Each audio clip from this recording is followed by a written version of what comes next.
Well, the very first method what you need to do is to check the system requirements of the game. So make sure your PC have all the required specs that is suggested in the game, and after that try to launch the game and check if the game is launching or not. If not, next is to restart your PC. So for that click on the Windows icon, click on power and then select restart. So this will restart your PC. Once your PC restarts, launch the game and check.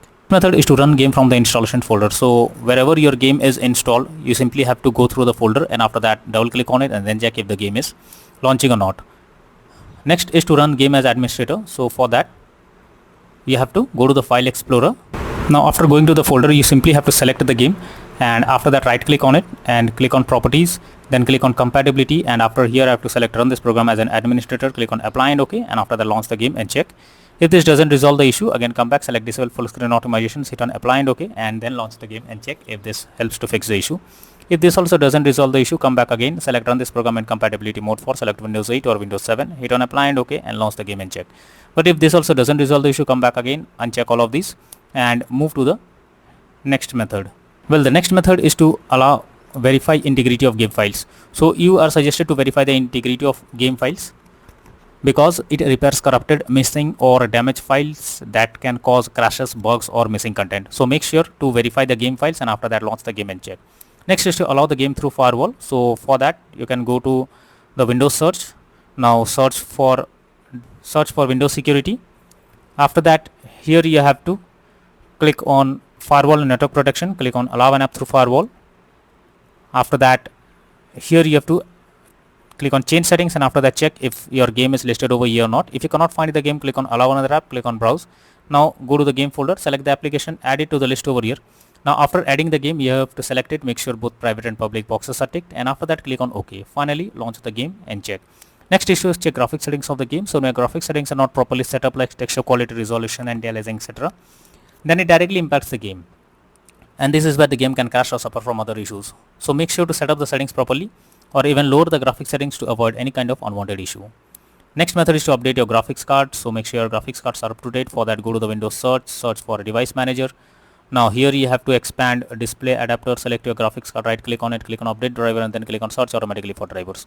So this will check and update your graphics drivers. After that launch the game and check. NVIDIA and AMD users, go through the link already given in the description and you can easily update your graphics card from there. Next solution is to disable in-game overlays. So GeForce Experience users, open GeForce Experience, tap on gear icon beside username, click on general and switch off in-game overlay options as discussed shown in the image. For Discord overlay, go to the user settings, game overlay tab and switch off enable in-game overlay options as shown in the image here. Next is to update Windows. For that go to the Windows search. Now search for settings. After that here you have to click on Windows update, then click on check for updates and it will check if there is any update available. If yes, update your Windows to the latest version and after that try to launch the game and check. Next is to disable third-party overlay applications. So if there is any third-party overlay applications enabled like NVIDIA Shadowplay, MS Afterburner, then you should disable it. This can lead to unexpected issue while playing the game. Next is to install Visual C++ files. So for that I have already provided this link in the description. You simply have to copy and paste it in your browser or even you can search for Visual C++ files in Google. Once the website opens, go below. From here you have to click on the link to download. Once Visual C++ files is downloaded, you have to open it and it will get repair or install option. Click on repair, wait for some time, and once you get set up successful message, close this. Now restart your PC. Once your PC restarts, log into the game and check. Next is to change virtual memory settings. For that go to the Windows search for view advanced system settings, click on settings, click on advanced, click on change. Select the drive where your game has been installed. After the select custom size. In the initial size type 12288 and in the maximum size type 24576.